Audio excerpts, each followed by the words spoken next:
Hello, in front of me I've got 8BitDo Lite 2. In this video I'll show you how to calibrate control sticks.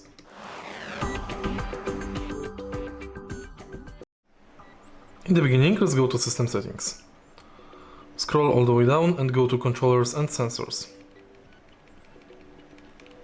Enter Calibrate Control Sticks. Select stick you would like to calibrate. Press X. Confirm. And now push the control stick towards triangle and release.